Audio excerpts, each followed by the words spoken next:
మన దేహ నిర్మాణం అంతా చెప్తా. అంతే. ఆకాశ పంచకం అంతరేంద్రియములు.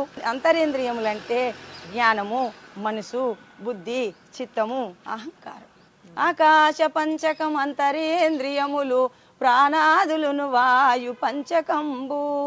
జ్ఞానేంద్రియములైదు వైశానర పంచకంబు అప్పు పంచకంబు శబ్దాదులైదు. కర్మేంద్రియములైదు కడభూమి పంచకం ఇట్టులు 25 ఇంద్రియములు. ఇవి ఆత్మగాదని ఇన్నింటి నెరిగేటి ఎరకయే పరమాత్మయని ఎరింగి సాంఖ్య యోగంబు సాధించు సజ్జనుండు ముక్తి చెందును మీ పాద భక్తితోను.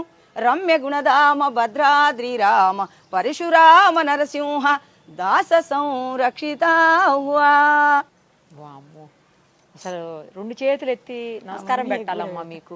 మీ లోపలున్న ఆయన గాయనే, నా లోపలున్న ఆయన గాయనే. చరాచర ప్రపంచం అంతా నిండి నివిడీకృతమై ఉన్నటువంటి ముళ్ళుగుచ్చే సందు లేకుండా ఉన్నటువంటిది ప్రహ్లాదుడు. చిన్న బాబు చిన్నప్పుడు చెప్పిండు, ఆయన ఈయనలో ఉన్నాడా రని అని అడిగిండు తండ్రి. అయ్యా తండ్రి గారు, ఇందుగలడు అందు లేదని సందేహము వలదు నాయన. సర్వోపగతుండు చక్రి ఎందెందు వెతికినా అందందే గలడు తండ్రి అని చెప్పి ఆ మహావాక్యం ఆనాడే ఇచ్చిండు. త్రేతాయుగం, కృతాయుగం, ద్వాపారం, కలియుగం. అమ్మ త్రేతాయుగంలో చెప్పినటువంటి ప్రహ్లాదుడు చెప్పిన మాట మనది కాదు తల్లి. మనదనుకునేది భ్రమ. నాది నాది నాది అనుకుంటా నీవు వీల్చుకునే గాలే నీది కాదు, నీవు నడిచే భూమే నీది కాదు, నీ శబ్దమే నీది కాదు, నీ స్పర్శనే నీది కాదు, నీ రూపమే నీది కాదు. నీ యొక్క లాలాజలం మింగకుంటే బతుకుతామా? ఒక్క క్షణం మింగకుంటే శవమైతుంది, ఊపిరాడకుంటే శవమైతుంది. శ్వాస తీసుకోకుంటే నీ లాలాజలం జలభూతము నీదా తల్లి, నాదా, ప్రపంచందా? ఎవ్వరిది కాదు. వాసన పృథ్వీభూతం, మరి దుర్వాసన సువాసన ఇది ఎరుగుతుంది ముక్కు, అది మనది కాదు. పంచభూత ఆవరణ మన వస్తువు అనేది ఏమీ లేదు చూడమ్మా. వట్టిదే జన్మమెత్తడం, కర్మ చేయడం, గతించడం, మళ్ళీ ఎత్తడం, గతించడం, మళ్ళీ ఎత్తడం. 84 లక్షల జీవోపాధులు యందు పుట్టి గిట్టి ఉన్నామమ్మా. ఇది క్రిమికీటకాదులు, జంతుజాలము, పశుపక్షాదులు, నదులు, వనాలు, నానా మృగాలు, విహిత కర్మములు, వేద శాస్త్రములు ఎత్తిన తర్వాత కడసారి ఎన్ని జన్మల పుణ్యమో ఈ మానవ జన్మ వచ్చింది. కోటి జన్మములెత్తి నరగర్భమందున వాటముగా పుట్టి.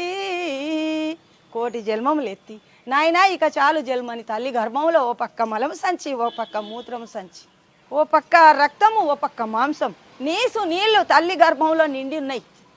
ఇంకేమన్నా ఉందా అమ్మా? మనం ఇప్పుడు దీనికి ఏమో చేసుకుంటాం, అత్తరు, పౌడరు, సబ్బు, బిబ్బు అన్ని పెట్టుకుంటాం. ఏముంది తల్లి? తల్లి గర్భంలోది గుర్తు చేసుకుంటే ఈ జన్మ ఇక చాలు అనిపిస్తుంది. నారాయణమ్మ, మీరు ఇక్కడ ఉండాల్సిన వాళ్ళు కాదు, అసలు మీరు సఫాయి కార్మికురాలుగా అర్థమైతే గురుదేవుడు మా అమ్మ పెట్టింది. అమ్మ పెట్టిందమ్మా. బతకలేవు బిడ్డ, నీ భర్త చనిపోయిండు చిన్న వయసులో, నీ పిల్లలు భర్త లేరా అమ్మా? లేడమ్మా. అయితే చిన్న వయసులో బిడ్డ నువ్వు బతకలేవని మా అమ్మ పని అమ్మ ఇది. మా అమ్మ నేను కలిసి 3 సంవత్సరాలు చేసిన. ఈ కాలనీలో ఇండ్లు లేవు, ఈ బస్ ఇవన్నీ లేవు. ఒక్క ఇల్లున్నది అరంజ్యోతి అమ్మది, ఈ ఒక్క ఇల్లున్నది.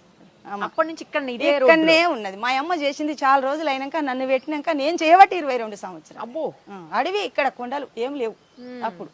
అప్పటి నుంచి అసలు మీరు ఇది కాదు అదే అంటున్నా, మీరు ఇది చెయ్యాలి. ఇది ఉంది బాకీ తీరిత ఉండబోదు, ఇది తీరితే ఉండదు. కర్మ రాకపోకటే కాని భయమేమీ లేదు. భజించవే శివుని మనసా, ఎంత పాపకారివే నీవు గడుసా, భజించవే శివుని మనసా. నీకే పెడతానమ్మా. మీ దగ్గర ఎంత జ్ఞాన సంపత్తి ఉందమ్మా, దానికి చదువుకోవాల్సిన చదువుకుంటే పుణ్యాత్ములు అది దోసుకునే వాళ్ళు అంటున్నారు. నేను లేదమ్మా చదువు అస్సలేదమ్మా. నేను ఏలుముద్ర వేస్తుంటే ఈ పనికాడికి వచ్చినాక ఊకే ఉసుకెలా రాసిన, అది కూడా కరెక్ట్ గా రాదు. ఇప్పుడు వణుకుతా ఉసుకులో రాసిన. మరి ఇంకేం సంతకం ఎట్లా పెడతావు మళ్ళా? అదే నేర్చుకోవాలంటే చాలా కష్టపడ్డామా. సంతకం అది కూడా కరెక్ట్ గా రాదు, పిచ్చి పిచ్చిగా వస్తుంది. ఇంత నాలెడ్జ్ ఉంది, ఇంత జ్ఞానం అమ్మా. గురుడు లాభించేనమ్మా, గురి తెలిపేటి ప్రభుడు లాభించేనమ్మా. గురుడు లాభించేను శరణన్న వారిని, కరుణించునెవరైనా హరమారెంచని తండ్రి. గురుడు లాభించేనమ్మ గురి తెలిపేటి ప్రభుడు లాభించేనమ్మ పద తీర్థం బిచ్చియు ప్రసాదమును పరిపూర్ణ దయలుంచియు ఫలమందున బ్రహ్మ వ్రాలు తూడసి వేసి పరమా మంత్రంబును త్వరగా బోధించేను మరసిపోయిన స్వస్వరూపము మరల నామది కెరిక చేసియు శరణనిన కరుణించమురియుచు గురుడు లాభించేనమ్మ గురి తెలిపేటి ప్రభుడు లాభించేనమ్మా. మీకు రాయటం రాదన్నారు, రాదు. చదవటం అన్న వస్తుందా అమ్మా? చదువుడు ఎక్కడదమ్మా? అది లేదు, చదవటం కూడా రాదు, లేదు. రాయటం రాదు. రాదు. ఇంత పెద్ద పెద్ద పదాలని అసలు ఎక్కడ చిన్న తప్పు కూడా ఇవే లేకుండా- చిన్న చిన్నయేనమ్మా, ఇంకా పెద్దవి ఉన్నాయి. అమ్మ బాబోయ్, ఇంకా పెద్ద అంటే చదువు రాని వాళ్ళకి రాయటం రాని వాళ్ళకి ఇవి పెద్ద పదాలు కదమ్మా. ఇక పెద్దవి అంటే అమ్మ చదువుకున్న వాళ్ళకి ఏముంటదంటే ఓహో ఫలాని పుస్తకం చదివితే గది అది మనం చదవచ్చు చెప్పొచ్చు అని అటువంటి భీకరమైన ధీమా వాళ్ళకి. మాకేమో గురువు గారి దగ్గరికి పోతేనే బోధ, Great లేకుంటే అసలు. బాధ.